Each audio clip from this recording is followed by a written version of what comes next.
ओम नमो भगवते वासुदेवाय। ओम नमो भगवते वासुदेवाय। ओम नमो भगवते वासुदेवाय। ओम नमो भगवते वासुदेवाय। ओम नमो भगवते वासुदेवाय। ओम नमो भगवते वासुदेवाय। श्रीमद्भागवतम स्कंध 4 अध्याय 8 अध्याय का शीर्षक ध्रुव महाराज का गृह त्याग और वनगमन। श्लोक संख्या 20। यस्य अंघ्रि पद्मं परिचर्य विश्व विभावनाय आत्त गुण अभिपत्तेः अजः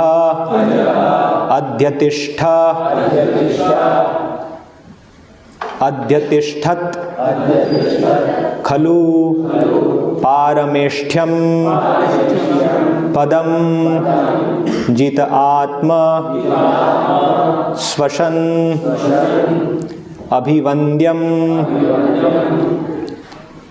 यस्यांघ्रिपद्मं परिचर्य विश्व विभावनायात्त गुणाभिपत्तेः अजोऽध्यतिष्ठत् खलु पारमेष्ठ्यं पदं जितात्मश्वसनाभिवन्द्यम्। शब्दार्थ यस्य जिसके अंघ्रि पांव पद्मम कमल परिचर्य पूजा करके विश्व ब्रह्मांड विभावनाय सृष्टि के लिए आत्त प्राप्त गुण अभिपत्ते है वांछित योग्यता प्राप्त करने के लिए अजः अजन्मा ब्रह्मा अध्यतिष्ठत् प्राप्त हुआ खलु निश्चित रूप से पारमेष्ठ्यम इस ब्रह्मांड में सर्वोच्च पद पदम पद जितात्मा जिसने मन को जीत लिया है श्वसन श्वास को साध कर अभिवंद्यम पूज्य। अनुवाद एवं तात्पर्य कृष्ण कृपा मूर्ति श्री श्रीमद् अभय चरणारविंद भक्ति वेदांत स्वामी शिल प्रभुपाद द्वारा अनुवाद। सुनीति ने कहा, भगवान इतने महान हैं कि तुम्हारे परदादा ब्रह्मा ने मात्र उनके चरण कमल की पूजा द्वारा इस ब्रह्मांड की सृष्टि करने की योग्यता अर्जित की। यद्यपि वे अजन्मा हैं और सब जीवात्माओं में प्रधान हैं, किंतु वे इस उच्च पद पर भगवान की ही कृपा से आसीन हैं, जिनकी आराधना बड़े बड़े योगी तक अपने मन तथा प्राण वायु को रोक कर करते हैं। तात्पर्य, सुनीति ने ब्रह्मा जी का उदाहरण रखा जो ध्रुव के परदादा थे। यद्यपि ब्रह्मा भी जीवात्मा हैं, किंतु अपनी तपस्या के बल पर उन्होंने परमेश्वर की कृपा से इस ब्रह्मांड के सृष्टा का उच्च पद प्राप्त किया। किसी भी प्रयास में सफल होने के लिए न केवल कठिन तपस्या करने की आवश्यकता होती है, वरन भगवान की कृपा पर भी आश्रित रहना पड़ता है। इसका संकेत ध्रुव महाराज को उनकी विमाता ने दिया था और अब उसकी पुष्टि अब उनकी अपनी माता सुनीति द्वारा की जा रही थी। ओम अज्ञान तिमिरान्धस्य ज्ञानञ्जनशलाकया चक्षुरुन्मिलितं येन तस्मै श्री गुरवे नमः। श्री चैतन्य मनोभीष्टं स्थापितं येन भूतले स्वयं रूप कदा मह्यं ददाति स्वपदान्तिकं वन्देहं श्रीगुरोः श्रीयुतपदकमलं श्रीगुरून् वैष्णवांश्च श्रीरूपं साग्रजातं सहगण रघुनाथान्वितं तं सजीवं साद्वैतं सावधूतं परिजनसहितं कृष्ण चैतन्य देवं श्री राधा कृष्ण पादान सह गण ललिता श्री विशाखान्वितंश्च।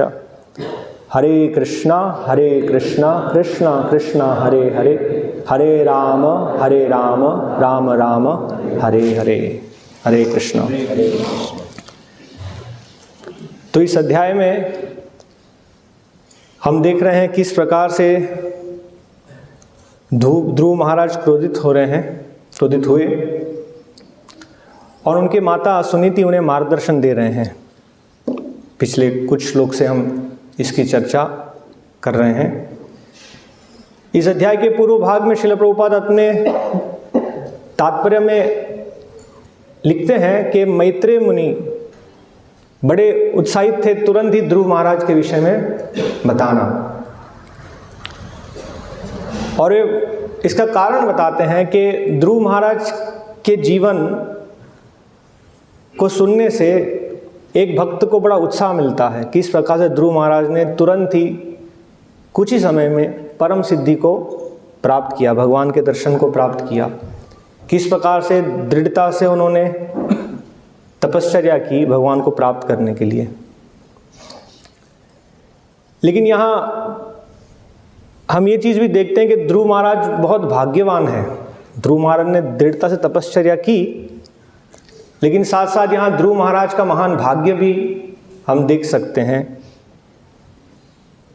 किस प्रकार से कठिन स्थिति में उनको एक आदर्श मार्गदर्शन प्राप्त हुआ माता सुनीति द्वारा, है ना।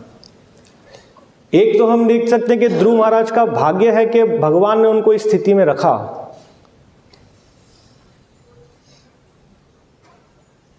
माता सुनीति की जो शिक्षा है वो हम देखेंगे कि भागवतम की जो शिक्षा विशेष रूप से जो ब्रह्मा जी 10वें अध्याय में भगवान श्री कृष्ण को संबोधित करते हैं, तत्तेनुकंपा सुसमीक्षमाणो भुंजान एवात्म कृतम विपाकम हृद्वाग वपुर्भिर्विदधान नमस्ते जीवेतयो मुक्ति पदे सदाय भाग।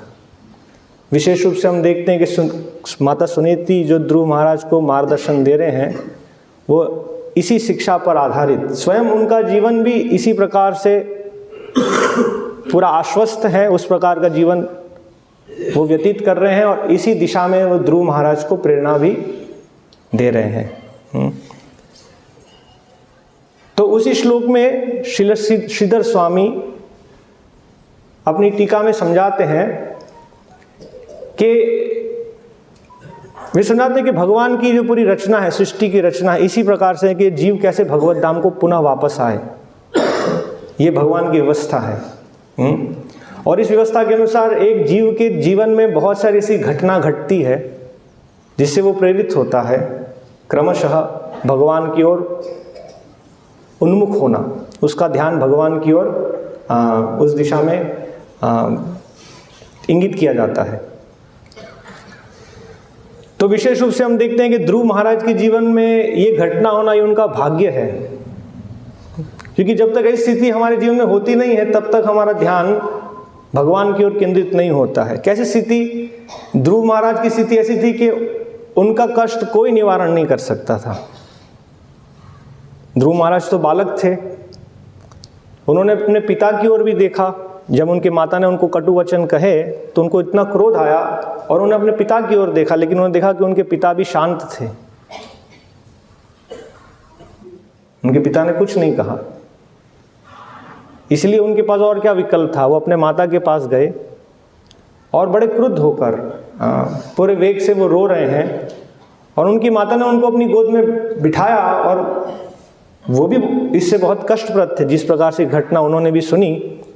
लेकिन वो जानते थे कि इसका निवारण उनके पास नहीं है, ना ध्रुव महाराज इस समस्या को निवारण कर सकते, ना उनके पिता ना उनके माता इस प्रकार से समस्या का समाधान नहीं कर सकते। तो इस प्रकार से भगवान ने उनको जिस स्थिति में रखा, ये उनका भाग्य है कि उनको पूर्ण पुरुषोत्तम भगवान का ही आश्रय स्वीकार करना पड़ा। तो ये जो श्लोक है तत्तेनुकंपा, उस तात्पर्य में, उस श्लोक के तात्पर्य में वर्णन आता है कि एक जीव जो भगवान की ओर यदि उन्मुख हो रहा है फिर भी क्योंकि वो परिपक्व नहीं है तो इस जगत में कुछ भोग करने की, इस जगत में कुछ आनंद करने की लेश मात्र वृत्ति रहती है उस जीव के हृदय में, लेकिन भगवान उस पर कृपा करके वो वृत्ति को भी निकालने के लिए उसको स्थिति में डालते हैं कि वो वृत्ति भी उसकी चली जाए। तो यहाँ एक हम ये चीज समझने का प्रयत्न कर रहे हैं कि ध्रुव महाराज का भाग्य, ऐसी घटना उनके जीवन में हुई, और दूसरा उनका भाग्य ये है कि इस अवस्था में उनको जो मार्गदर्शन मिला वो भी साधारण नहीं है। सामान्यतया होगा ऐसी स्थिति में एक व्यक्ति अपना मानसिक संतुलन, अपनी स्थिरता को घुमा देगा और इंद्रियों के वेग से वो कार्य करना प्रारंभ करेगा। कल हमने इस पे श्रवण किया कि किस प्रकार से वाद विवाद, कार्य और प्रतिकार, और एक व्यक्ति फिर जो भी कार्य करता है उससे वो कार्यों के बंधन में फंसते जाता है ना। तो यहाँ हम देख रहे हैं कि कैसे ध्रुव महाराज को माता सुनीति ने बहुत ही उचित रूप से उनको मार्गदर्शन दिया। और उनके मार्गदर्शन में हम ये देख सकते हैं कि माता सुनीति बड़े परिपक्व और तत्व को जानने वाले हैं। वो भी विचलित नहीं हुए, उनकी स्थिति भी ध्रुव महाराज जैसी थी। ये जो कटु वचन जब उन्होंने सुने तो वो भी बड़े ही रुष्ट हुए, लेकिन वो जानते थे कि इसका प्रतिकार उनके पास भी नहीं है। इसीलिए श्रील रूप गोस्वामी अपने ग्रंथ उपदेशामृत में वर्णन करते हैं कि भक्ति में प्रगति करने के प्राय एक जीव को अपने शरीर के वेगों को नियंत्रण करना होगा। भक्त बनने से पहले एक व्यक्ति को गोस्वामी अपनी इंद्रियों को संयमित करना होगा। विशेष रूप से जो 6 वेगों का वर्णन करते हैं, वाचो वेगम, मनस क्रोध वेगम, जिह्वा वेगम, उदरोपस्थ वेगम, एतान वेगान यो विषहेत धीरः सर्वाम अपिमाम पृथ्वीम सशिष्यात्। तो माता सुनीति एक प्रकार से गुरु है, पहले गुरु हैं। एक पुत्र या एक बालक सबसे ज़्यादा समय अपने माता के साथ व्यतीत करता है और उनसे बहुत सारी चीज़ सीखता है। और धीरे धीरे माता क्या कहते हैं, उनको मार्गदर्शन उच्चतर अधिकारियों के प्रति समर्पित करते हैं। माता पिता के प्रति, पिता गुरु के प्रति, गुरु भगवान के प्रति। इस प्रकार से एक जीव का भगवान की ओर जो मार्ग है वो प्रशस्त होता है ना। तो माता सुनीति के जीवन में ये स्थिति आई। इससे हमें एक और चीज़ ये समझनी चाहिए कि हमें हमेशा तैयार रहना होगा। ध्रुव महाराज भी नहीं जानते थे कि ये स्थिति उनके जीवन में आएगी, लेकिन अचानक से स्थिति आई और ध्रुव महाराज इसी प्रकार से मार्गदर्शन के लिए माता सुनीति के पास आए। अब माता सुनीति का उत्तरदायित्व है उनको सही तरह से मार्गदर्शन देना, इसलिए उनको उनका स्वयं का प्रशिक्षण इस पूरी शिक्षा में होना चाहिए। वर्तमान समय में हम देखते हैं कि पति पत्नी मिलकर संतान को जन्म देते हैं, लेकिन कभी विचार नहीं करते कि उनको इस प्रकार से मार्गदर्शन भी देना होगा। विशेष रूप से आध्यात्मिक जीवन में हमें उनको मार्गदर्शन देना होगा। और एक स्थिति कभी भी आ सकती है। तो माता सुनीति ध्रुव महाराज को प्रेरित कर सकती है कि ठीक है, तुम अभी छोटे हो, बड़े हो जाओगे, है ना, हम कुछ षड्यंत्र करेंगे, किस प्रकार से आप उत्तम को हटाकर वो पद को प्राप्त कर सकते हैं, है ना। ऐसा हो सकता है, वो विचार कर सकते हैं, कुछ समय के बाद ऐसी स्थिति हो सकती है। लेकिन माता सुनीति जानते थे कि इससे लाभ नहीं है, इसीलिए वो पहला उपदेश ध्रुव महाराज को बताते हैं कि आप अन्यों के प्रति क्या कहते हैं, ऐसा दुर्विचार मत रखना, क्योंकि उससे उनका कल्याण नहीं होगा और आपका भी कल्याण नहीं होगा। वो प्रथम पहले ये चीज़ बताते हैं, क्योंकि सुरुचि ने आपको जो शब्द कहे वो ईर्ष्या के कारण है और अति गर्वता, वो दुर्गुण सुरुचि में है। लेकिन इस प्रकार का विचार तुम नहीं रखना, क्योंकि उससे तुम्हारा भी हित नहीं होगा और उनका भी हित नहीं होगा। हम देख सकते कितना भेद हम देखते हैं सुनीति और सुरुचि में। सुरुचि ने ध्रुव महाराज को ये भी उपदेश दिए कि तुम्हारी जो इच्छा है राजा बनने की, वो तो तभी संभव होगा जब तुम भगवान नारायण का आश्रय लोगे और उनकी कृपा से जब तुम मेरी कोख से जन्म लोगे तब ये संभव है। मतलब वो जानती हैं कि इस जगत में हर एक चीज केवल भगवान के नियंत्रण से होता है ना। उन्होंने ध्रुव महाराज को भगवान का आश्रय लेने के लिए कहा, लेकिन वो ये नहीं समझ पाए कि उनकी सुंदरता भी भगवान की ही शक्ति की अभिव्यक्ति है और भगवान चाहे तो कभी भी सुंदरता को ले सकते हैं। तो वो साक्षात्कार नहीं कर पाए। उन्होंने जरूर ये मार्गदर्शन दिया भगवान का आश्रय लो, लेकिन माता सुनीति पूर्ण रूप से निष्ठ है इस विचार में कि केवल भगवान की ही इच्छा से इस जगत का हर कार्य होता है ना। और जीवन की हर स्थिति में वास्तव में भगवान का आश्रय ही लेना श्रेयस्कर होगा। भगवद गीता में भी भगवान अर्जुन को ये उपदेश देते हैं, विशेष रूप से द्वितीय अध्याय में भगवान अर्जुन को योग की शिक्षा प्रदान करते हैं। तो वहाँ भगवान अर्जुन से कहते हैं, दुरेण ही यवरम कर्म बुद्धि योगात् धनंजय बुद्धौ शरणम अन्विच्छ कृपणा फल हेतवः। अवरम कर्म मतलब गर्हित कार्य एक जीव का स्वभाव है, क्योंकि ये भौतिक जगत प्रकृति के तीनों गुणों से निर्मित है। तो सामान्यतः विकट परिस्थिति में ऐसा होगा कि हम प्रकृति के निम्न गुणों द्वारा प्रभावित हो जाएंगे, ईर्ष्या, द्वेष। और विशेष रूप से ये कलयुग का तो प्रभाव ही है कि कुछ भी हमारे साथ अहित होगा तो हम दूसरी ओर ही विचार करते हैं। जैसे कल भी हमने चर्चा की कि हम इस जगत की अन्य चीज़ों को ये दोषारोपण करते हैं कि इसके कारण मेरे जीवन में ये स्थिति हुई। लेकिन एक व्यक्ति जो कृष्ण चेतना में है वो भली भांति जानता है कि जो भी घटना मेरे जीवन में घट रही है वो मेरे पूर्व पाप कर्मों के कारण है। भुंजान एवात्म कृतम विपाकम, आत्मकृतम विपाकम, उसका और कोई दोष नहीं है, मैं ही दोष हूँ, है ना। वास्तव मेरा भौतिक जगत में अस्तित्व भी इसी के कारण है, मैं आया ही इसीलिए यहाँ पर हूँ, है ना। और हर स्थिति में मेरा श्रेयस्कर ये होगा कि मैं कृष्ण भावनामृत के स्तर से नीचे नहीं गिरूं, सदैव कृष्ण भावनामृत में रहूं। इससे क्या होगा, दूरेण ही अवरम कर्म, तभी मैं इस पाप वृत्ति से बच पाऊंगा और मेरा वास्तविक श्रेयस्कर होगा। मुझे क्या करना चाहिए, अपने शरीर से, अपने मन से, अपने वचन से भगवान श्री कृष्ण की भक्तिमय सेवा में संलग्न होना चाहिए। तो यही मार्गदर्शन माता सुनीति ध्रुव महाराज को प्रदान कर रहे हैं।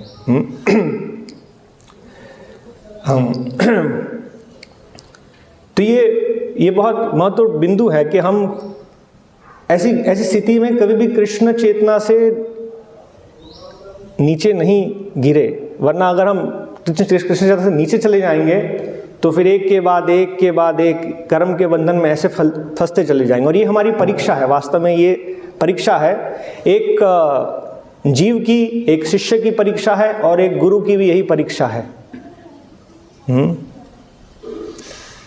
हमने देखा कि ध्रुव महाराज बड़े क्रोधित थे, लेकिन वो माता सुनीति के पास गए, माता सुनीति ने उनको उपदेश दिया, जैसे यहाँ वे उपदेश दे रहे हैं। वो कह रहे हैं कि आप भगवान का आश्रय लीजिए, और उनको ये शिक्षा देने के लिए क्यों आप आश्रय लीजिए भगवान का, वो उदाहरण भी दे रहे हैं। महाजन ये न गतस्स पंथा, किस प्रकार से महाजनों ने भगवान का पूर्ण आश्रय लिया। ध्रुव महाराज एक ऐसा विशाल राज्य प्राप्त करना चाहते हैं, आगे वर्णन आएगा कि वो ब्रह्मा जी से विशाल राज्य प्राप्त करना चाहते हैं, जो किसी भी व्यक्ति के लिए प्राप्त करना या किसी देवता से प्राप्त करना संभव नहीं है, केवल पूर्ण पुरुषोत्तम भगवान ही दे सकते हैं। तो वे उनको निर्देश दे रहे हैं कि जैसे ब्रह्मा जी ने भगवान का आश्रय लेकर इस सृष्टि की सृजन करने के अधिकार को प्राप्त किया, हाँ, इसी प्रकार से आप भी परम भगवान का आश्रय ग्रहण करें। फिर आगे वो वर्णन करेंगे किस प्रकार से तुम्हारे दादा स्वयंभू मनु, उन्होंने भगवान की प्रसन्नता के लिए दान और यज्ञ संपन्न किए, और इस प्रकार से इस जीवन में बड़ा ऐश्वर्य जीवन प्राप्त हुआ और अगले जीवन में उन्होंने भगवत धाम को प्राप्त किया। तो इस प्रकार से हम देख रहे हैं कि माता सुनीति ध्रुव महाराज को प्रेरणा दे रहे हैं भगवान का आश्रय लेने के लिए। वो भी विचलित नहीं हुए।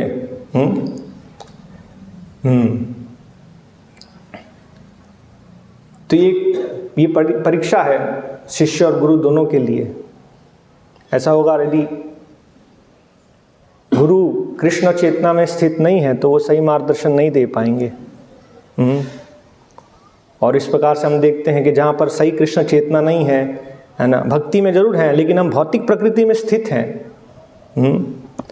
तो क्या होगा, भक्त समाज में बहुत सारे गुट बन सकते हैं। तो माता सुनीति ने ऐसा नहीं किया। और हम आगे भी देखेंगे, जब ध्रुव महाराज तपश्चर्या करके वापस आए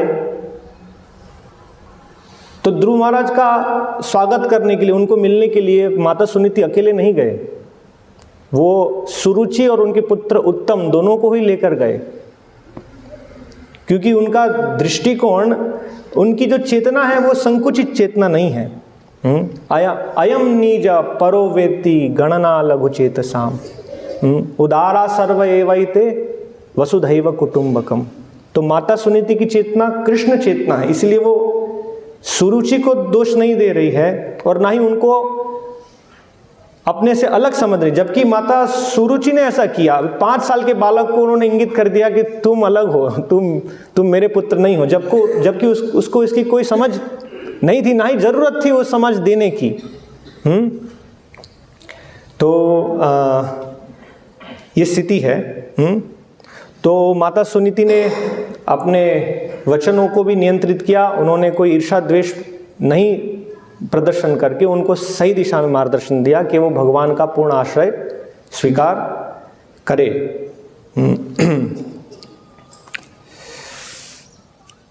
तो ये ध्रुव महाराज का भाग्य है कि उनको सही समय पर इस प्रकार का मार्गदर्शन मिला।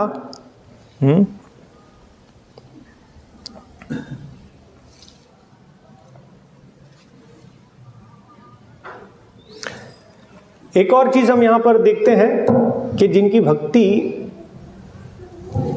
अहेतु की भक्ति है भगवान के प्रति, तो उनमें सभी दैव गुण अपने आप विकसित होते हैं।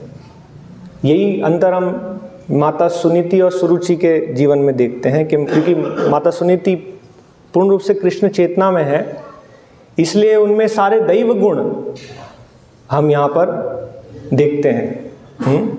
अलग से कोई प्रयास करने की आवश्यकता नहीं है। एक स्त्री के लिए बड़ी कठिन परिस्थिति है यदि उनके पति उनको स्वीकार नहीं कर रहे हैं। तो महाराज उत्तानपाद के 2 पत्नी हैं, ज्येष्ठ हैं सुनीति और कनिष्ठ हैं सुरुचि। स्वाभाविक रूप से मुख्य रानी सुनीति होने चाहिए और उनके पुत्र का अधिकार होना चाहिए राज्य सिंहासन पर।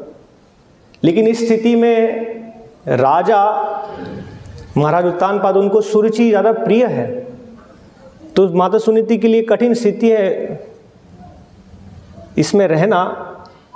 और विशेष रूप से जब वो देखते हैं कि उनकी असफलता के कारण यही परिणाम उनके पुत्र को भी मिल रहा है, जिनको भी बड़ा प्रेम करते हैं, लेकिन उनकी असफलता के कारण ध्रुव महाराज को भी उनका उत्तराधिकार, उनका जो अधिकार है वो नहीं प्राप्त हो रहा है। तो इस स्थिति में अपना संतुलन बनाए रखना, अपना आत्मसंयम, अपनी स्थिरता बनाए रखना और सही दिशा में कृष्ण चेतना में रहना, ये बड़ा कठिन कार्य है। फिर भी हम देखते हैं सारे गुण माता सुनीति के जीवन में यहाँ हम देख सकते हैं। श्रील प्रभुपाद का एक तात्पर्य है ये भागवतम के प्रथम स्कंद में, जहाँ पर श्रील प्रभुपाद इस पूरे विषय को समझा रहे हैं कि कैसा एक भक्त का मनोभाव होना चाहिए, कैसे हमेशा उसको हर एक कार्य में भगवान श्री कृष्ण का हाथ दिखना चाहिए और ये समझना चाहिए कि हर कार्य केवल भगवान की इच्छा से हो रहा है और हमारी समझ ऐसी हो कि हम वही कार्य करें जिससे भगवान श्री कृष्ण प्रसन्न हो, है ना। इंग्लिश में प्रभुपाद जी लिखते हैं वहां पर कि discretion is the better part of valour. एक व्यक्ति वीर हो सकता है, साहसी हो सकता है, लेकिन चीजों को भेद करना और सही समय पे क्या करना है, ये वास्तविक उसका गुण है। तो यहाँ श्रील प्रभुपाद इस तात्पर्य को प्रारंभ करते हैं ये इंगित करके कि इस जगत में जो भी तथाकथित गुणी लोग हैं, जैसे अगर वैज्ञानिक है या कोई सफल व्यक्ति है ना, वो केवल सोचता है कि मेरे प्रयास से, यदि कोई व्यक्ति बहुत बुद्धिमान है, कोई व्यक्ति शक्तिशाली है, कोई गुणवान है, तो वो इस जगत में सक्सेस, सफलता प्राप्त करता है ना। लेकिन वास्तव में जैसे हमने अभी इस श्लोक के तात्पर्य में पढ़ा कि केवल अपने प्रयास से या तपस्या से कोई व्यक्ति सिद्धि प्राप्त नहीं करता है। जब तक भगवान की कृपा नहीं हो तब तक उसके लिए सिद्धि प्राप्त करना संभव नहीं है। तो श्रील प्रभुपाद ये तात्पर्य में लिखते हैं कि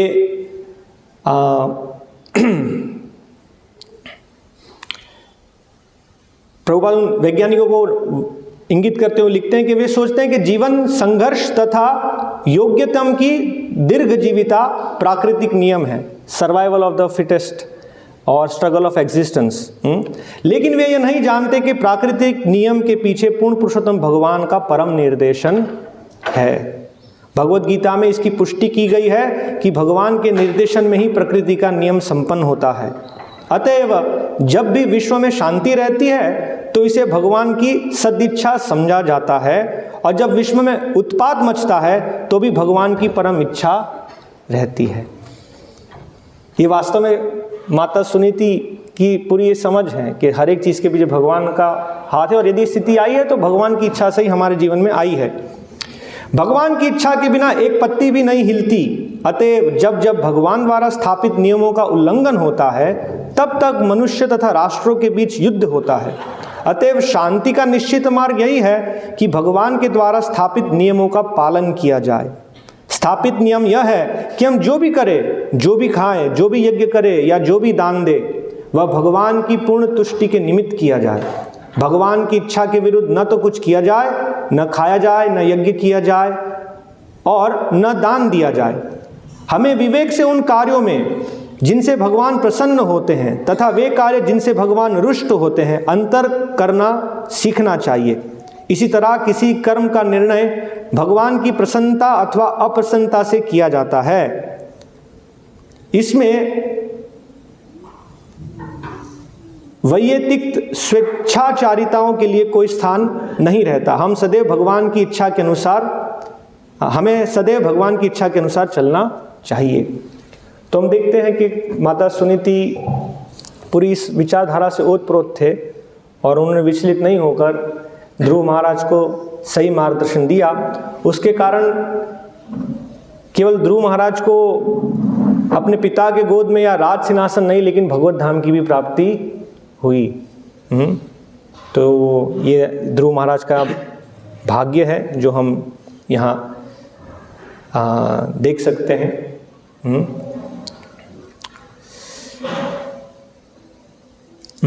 तो ये हम श्लोक पे अभी ये चर्चा करेंगे और विराम लेंगे। यदि कोई प्रश्न है, जिज्ञासा है तो आप पूछ सकते हैं।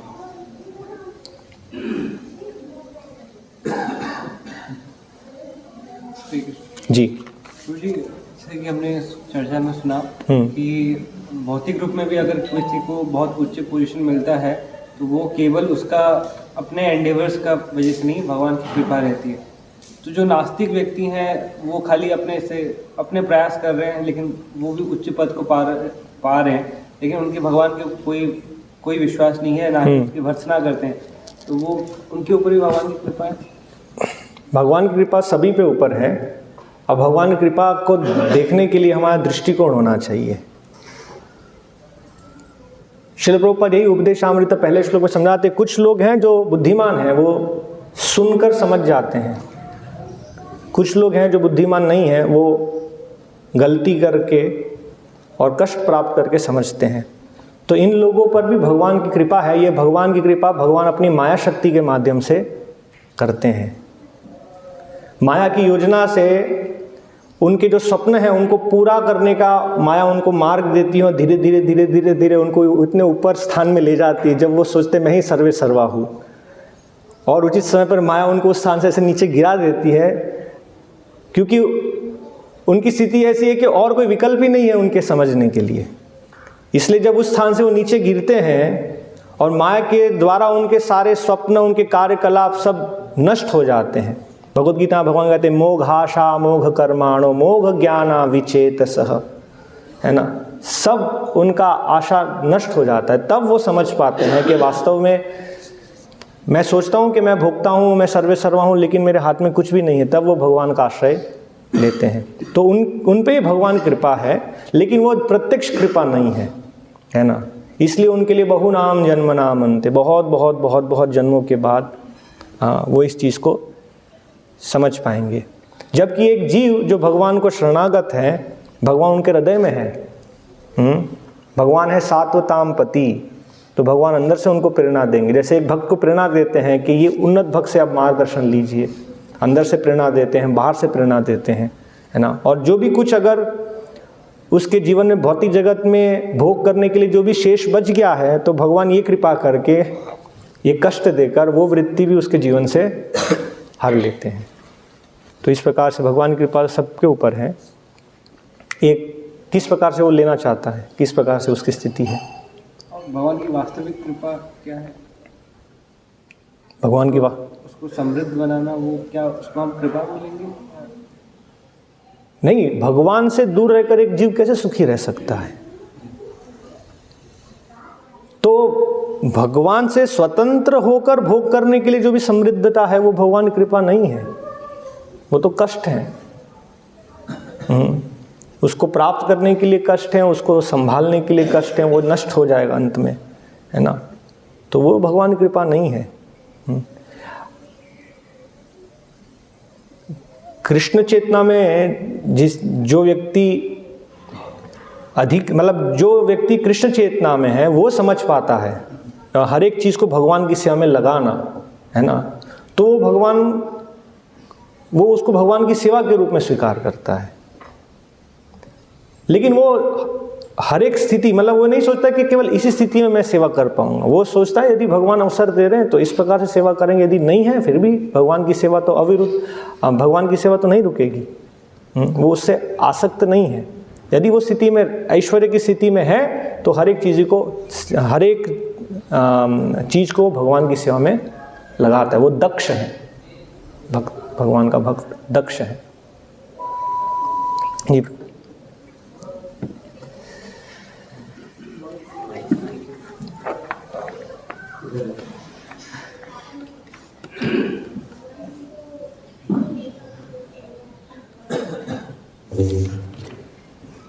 इसको क्या ऐसे भी कर सकते हैं कि प्रश्न उनका ये था कि जो लोग भगवान को मानते हैं या अपने बलबूते पर काम कर रहे हैं, वो भी हम देख रहे हैं वो भी सक्सेस होते हैं, तो कैसे वो कृपा है। तो कर्म फल देने वाले भगवान हैं, जो तपस्या कर रहे हैं आज के इसमें उनको कुछ फल प्राप्त हो रहा है, वो भगवान दे रहे हैं उनके कर्मों के फलों को। जो आज विश्वास नहीं कर रहे हैं, संभव एक संभावना है कि उन्होंने पूर्व कर्म जो किए हैं कर्म फल, उसके कारण उनको आज वो समृद्धि प्राप्त हो रही है। तो कर्म फल देने वाले तो हमेशा भगवान ही रहते हैं। इस तरीके से एक तो भगवान के पास है, क्योंकि कर्म फल का पूरा आयोजन उन्होंने किया है, केवल प्रयास करने से संभव नहीं हुआ। वो प्रयास सिस्टम जो है उन्होंने बनाया, प्रयास करने से क्या प्रयास करने से क्या मिलेगा, देने वाले वो सैंक्शनिंग अथॉरिटी वो, भले ही वो रिमोटली सिचुएटेड है, लेकिन देने वाले तो वो हैं। तो इस प्रकार से उनके लिए भी कृपा देने वाले लोग हैं। वही मतलब जो भी उनको सक्सेस मिल रही है उसको भगवान का ही आयोजन है सब जगह पर। और कुछ इस प्रकार के भी हैं जो पूरी तरह से आसुरी भाव ग्रहण करके वो भी शक्ति की, जैसे प्रहलाद महाराज से जब पूछा हिरण्यकशिपु ने कि तुम्हारी ये शक्ति कहाँ से है, तो उत्तर दिया कि जहाँ से आपकी शक्ति का स्रोत है वो मेरी शक्ति का स्रोत है। तो इस तरह से शक्ति तो भगवान की है, किंतु जब वे उसका दुरुपयोग करते हैं तो फिर उनकी जो समृद्धि होती है वो उनकी और चिंताओं का कारण ही होती है। वो एग्जैक्टली समृद्धि नहीं है, वो केवल एक दिखावा है, कृष्ण एक माया का और आवरण है उनके लिए।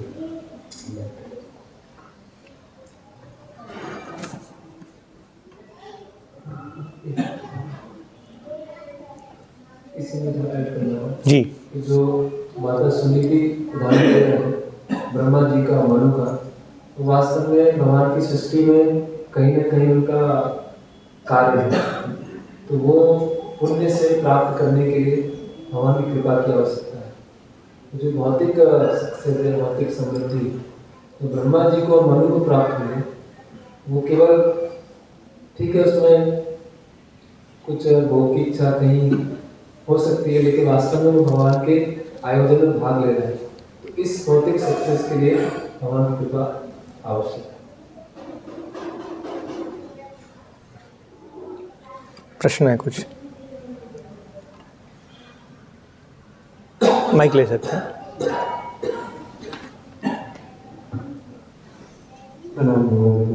और जैसे ध्रुव महाराज ने भगवान की तपस्या करी और फिर भगवान ने उन्हें अहंकार को दिया, तो लेकिन उनको अहंकार नहीं है, शुद्ध भक्त है।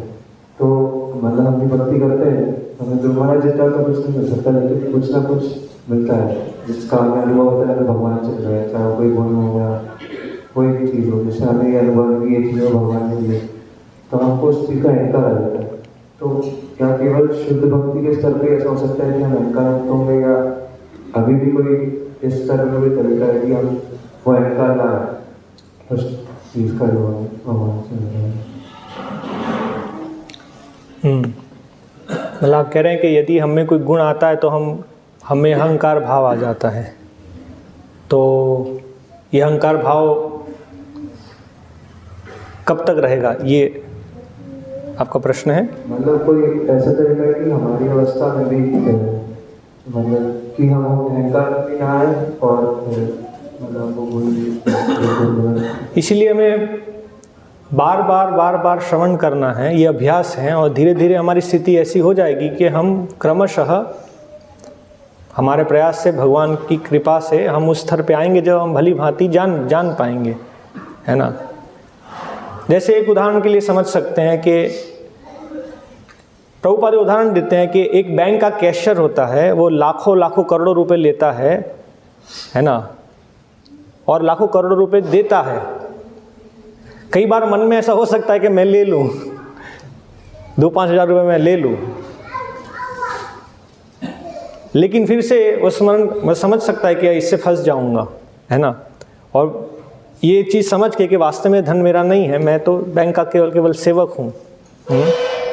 तो इस प्रकार से भगवत भक्तों के संग में यदि हम बार बार इस चीज़ को समझेंगे कि ये जो भी गुण है वो भगवान के ही गुण हम में प्रकट होते, जैसे ब्रह्मा जी उदाहरण देते हैं कि सूर्य का प्रकाश रत्न में कैसे प्रकट होता है, इस प्रकार से। और जब हम गंभीरता से ये प्रयास करेंगे तो ये पूरा विषय भगवान हमारे हृदय में उसको क्या कहते हैं, उसको प्रकाशित करेंगे, हम उसको साक्षात्कार कर पाएंगे, है ना, कि वास्तव में गुण मेरा नहीं है। ऐसी स्थिति हमारे समय में आएगी जब हम उस गुण से बहुत सारे कार्य करेंगे, और जब हम लगेगा कि मैं कुछ दिखावा करता हूँ तो भगवान वो गुण ले भी लेंगे उस समय, तब हम उस गुण को प्रदर्शित नहीं कर पाएंगे, है ना। तो ऐसी स्थिति में धीरे धीरे हमारा अभ्यास होगा, हम समझ पाएंगे कि केवल ये तो भगवान की कृपा से गुण प्रकर्षित होते हैं, और इस गुण को भगवान की सेवा में अर्पण करना, और ऐसे हम अन्य भक्तों के जीवन में भी देख पाएंगे कि ये गुण भगवान उनको भी दे रहे हैं जितना उनका समर्पण है। तो इस तरह से क्रम में ये जाएगा। हम उस प्रक्रिया में हैं, हम ये मिथ्या अहंकार से कि मैं करता हूँ उसके निकलने की प्रक्रिया में है, लेकिन उसकी शुद्धिकरण की विधि है, वो शुद्धिकरण की विधि का समय तो लगेगा हमें। इसलिए उसका उपाय है बार बार श्रवण करना, बार बार श्रवण करना, है ना, ये मुख्य विधि है। ये मेरी समझ है। और सविता जी प्रभु कुछ? जी माता जी।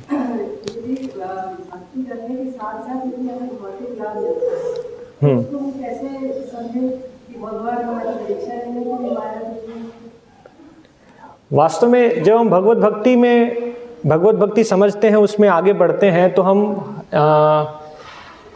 हम इस पूरे संसार को, हमको, हमारी इच्छाओं को, सबको भगवान की सेवा के रूप में देखते हैं। तो यदि एक भक्त के जीवन में कुछ ऐश्वर्य आता है तो भी उसकी ये समझ है भगवान द्वारा दिया गया, उसको भगवान की सेवा में अर्पण करना है, है ना। तो एक भक्त के लिए वो कुछ भगवान से अलग या माया जैसी स्थिति नहीं है। वो अपने धन को, अपने शरीर को, अपनी इच्छाओं को, अपने परिवार को, सबको भगवान की सेवा में लगाता है और वो प्रामाणिक मार्गदर्शन है, वो दक्ष बनता है कैसे इसको भगवान की सेवा में लगाना। तो एक भक्त के लिए यदि ऐश्वर्य आता है तो वो भगवान की कृपा समझ के उसको भगवान की सेवा में लगाता है, वो पृथक नहीं है उनके लिए कुछ।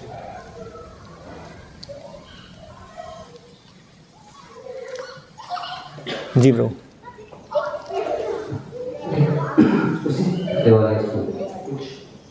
जी जी जी जी। कोई भी समृद्धि जो आती है वो पुण्य कर्म से आती है, भौतिक समृद्धि, सक्सेस, भौतिक पुण्य कर्म से आती है। तो वर्तमान पुण्य कर्म का अर्थ है जहाँ पर भगवान की भगवत्ता को स्वीकार किया जाए, वो पुण्य कर्म का बेसिस है। तो जो लोग आज भगवान को स्वीकार नहीं कर रहे, लेकिन अगर हमें दिख रहा है कि वहाँ पर उनको भी कुछ स्मृतियाँ प्राप्त हैं, तो इंगित कर रहे हैं कहीं पूर्व समय में उन्होंने पुण्य कर्म किए होंगे, तो भगवान में विश्वास रहा होगा, जिसका ऊपर आज जग रहे हैं।